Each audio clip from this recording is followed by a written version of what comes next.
Okay. All right, here we go. First things first, name and title.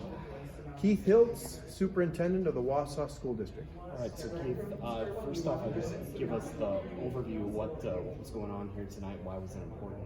So, the Wausau School Board is still interested in hearing from the community. We've really gone back to square one in terms of finding solutions to our facility needs. Right? We've asked the community a couple of times, a couple of different questions, didn't find the right solution. We know that communication was a challenge during the pandemic, so we're glad to have some more interest now tonight, and we look to expand on that. We want to let people know what the needs are and what people feel is the best solution for their public schools.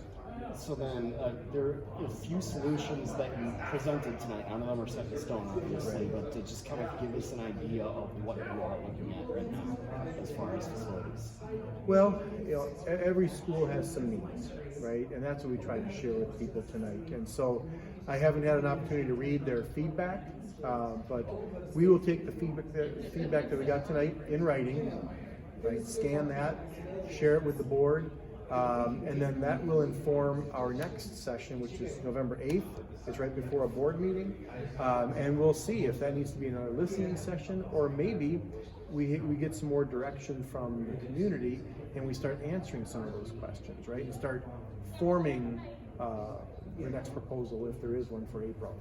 So, and the other thing that everybody's interested in, obviously, is the possibility of consolidating. We know no decision's been made on that yet. But what kind of feedback do you want to get from people? Because I know a lot of people here tonight have said that would be a challenge for us if we lose our neighborhood school. Yeah. Well, it depends on which question we're asking, right? Elementary or high school. Elementaries, I guess what we want to hear from people is, what's valuable to you? What are your priorities? We've certainly heard that neighborhood schools are a priority. We've also heard that using our resources is a priority. We've also heard that supporting our staff is a priority. And what people maybe don't understand is when we have 13 small elementary schools, just one example would be many of our teachers are now split between 2 and 3 schools. So they're constantly moving from one school to another. They're in one school for part of the day, go to another school. They don't really have a home base. They don't have that support system. So one goal of this would be to have full-time staff in one school, right? One full team. And we can't do that in our current structure. So that would be a huge benefit to our staff. And we know that our community and our students really value our teachers, or all of our staff, right? Our pupil services are the same way.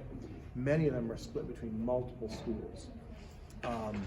And so it would help with our staffing. And that certainly helps then with staff retention. That helps with the climate and culture of the district. So it's a big question, and it's going to involve a lot of conversation if the board has interest in going that way. So how much more conversation, I guess, do you think you're going to need? A lot. For? Okay. Yeah, a lot. Yeah. So that's where we hope that tonight, the folks who came tonight, if we change up the format for the November 8th, have them bring 2 or 3 more people, so we get 50, right? And then we can start to branch out to schools and have more specific conversations. But we really need to hear more from the community before we develop a proposal. So then, as far as referendum questions go, that could happen in April, that may not happen in April. Correct. It's still up in the air. Yep. As far as consolidation goes, it's going to be years, right? Yes, absolutely. Yeah, people should not panic. Okay. Right? Right. That's message number 1. Don't panic. It'll be a big conversation. So then, as far as the athletics facilities go, I know that was a discussion there for a while. Is that going to kind of get put on the back burner now when you focus on all these other things? Well, it depends on which athletic facility project we're talking about, right? Right. The board has interest in doing some private fundraising. That's going on its own. Okay. But there's a number of other athletic facilities, right? And other co-curricular facilities. That would be That would be part of a referendum, because that would be a big project on its own. Yeah, I heard that. You're good? Okay. All right. Sweet. Thank you so much. Thank you. That's all you got. This is what you needed to. Yes, I did. Okay. All right. Pretty much beat me to the punch. All right.